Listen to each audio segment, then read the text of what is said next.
السلام علیکم استاد محترم جناب علامہ اقبال ثانی صاحب، کیا حال ہے آپ کے؟ اچھا، میں گزارش کروں گا کہ آج کل کے حوالے سے ہمارے طلباء طالبات اور سب سے بڑا اہم فرض اور جو فریضہ ہے کہ ہمارے اساتذہ کو کیسا ہونا چاہیے، علامہ اقبال رحمۃ اللہ کی نظر میں ان کا کیا کردار و گفتار ہونا چاہیے، اس کا کیا رول ہے، تو اس بارے میں علامہ اقبال نے جو فرمایا ہے پلیز اپنی زبان میں ذرا ارشاد فرمائیں نا۔ ڈاکٹر صاحب، یہ جو پہلو ہے نا معاشرے کا یا زندگی کا یا تعلیم کا نا، بڑا ہی وہ ہے ابتدائی اور بڑا بنیادی ہے۔ اور اقبال علیہ رحمہ نے، آپ اندازہ لگائیں کہ یہ 20ویں صدی میں جو ہندوستان کے حالات تھے اس میں وہ مکتب کے بارے میں کہتے ہیں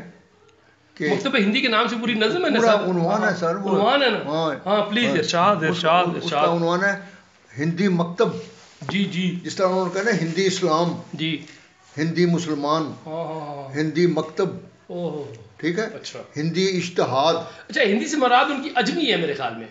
مطلب اس وقت کے حساب سے نا، اس وقت کے حساب سے یہ ہے مروجہ اسلام کہہ لیں، مروجہ قوانین کہہ لیں، اصول و ضوابط کہہ لیں، حکومت کے احکام کہہ لیں، اس کے ساتھ۔ نوبادیاتی دور میں جب ہندوستان جو تھا وہ برطانوی وہ تسلط میں تھا، اور وہاں پر جو ایگزسٹنگ اور اویلیبل جو مروجہ یا رائج اسلام تھا، اس حوالے سے جو طلباء اور طلباء کو جو ماحول دیا جا رہا تھا، تربیت کی جا رہی تھی، اس کے بارے میں اقبال نے بڑی خوبصورت انداز میں وہ سر ارشاد تو فرماتے ہیں کہ اقبال یہاں نام نہ لے علم خودی کا، یہاں نام نہ لے علم خودی کا، اقبال یہاں نام نہ لے علم خودی کا، موضوع نہیں مکتب کے لیے ایسے مقالات،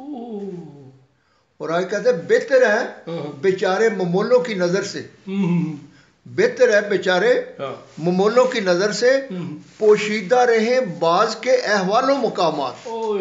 کہاں ممولا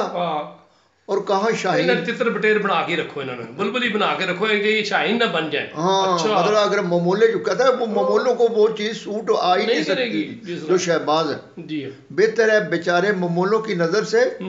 پوشیدہ رہیں بعض کے احوال و مقامات۔ اور پھر کہتے ہیں کہ ان کی جو انوائرمنٹ ہے، ان کی جو پرورش ہوئی ہے وہ کس طرح ہوئی ہے کہ محکوم کا ایک سال، آزاد کی ایک آن، کس درجہ گراں سیر ہیں محکوم کے اوقات۔ کہ یہ جو بچے جو ہیں یہ کس طریقے سے آزاد کی ایک آن اور محکوم کا ایک سال۔ تو وہ ٹیپو سلطان بھی تو کیا کہتا نا کہ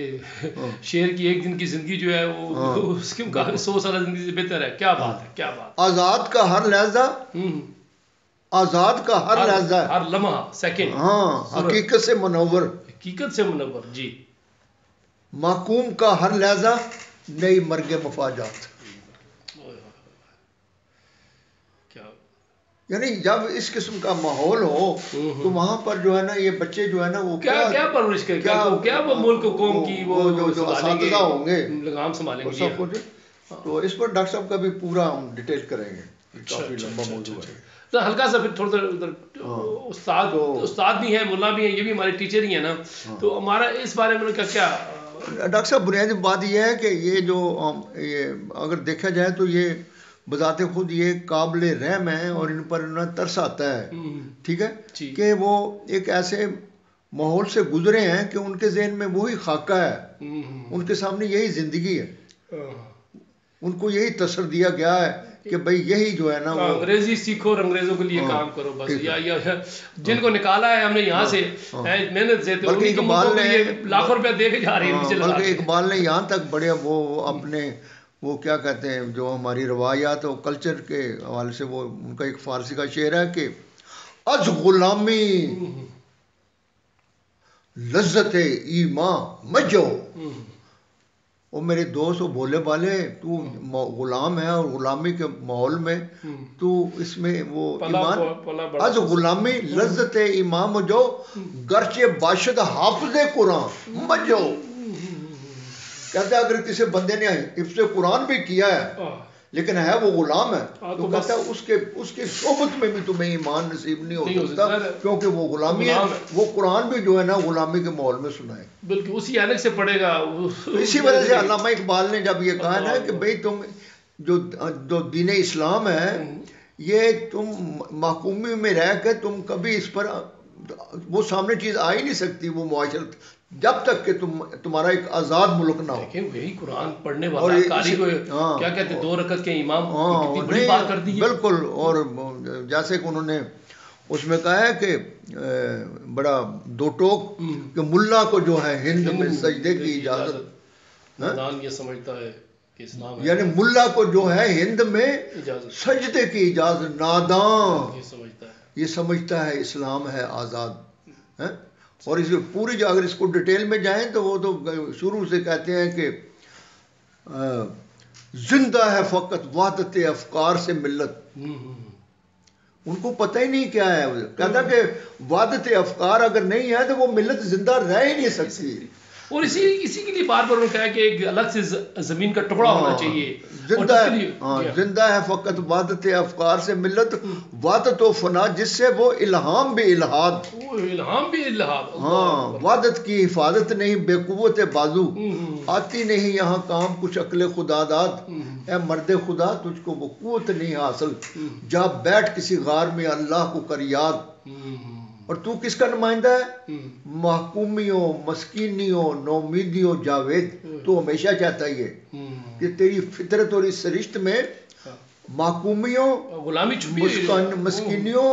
نومیدیوں جاوید، جس کا یہ تصوف وہ اسلام کا ایجاد، ملا کو جو ہے ہند میں سجدے کی اجازت، نادان یہ سمجھتا ہے اسلام۔ اور ڈاکٹر صاحب یہ بڑی دکھ کی بات ہے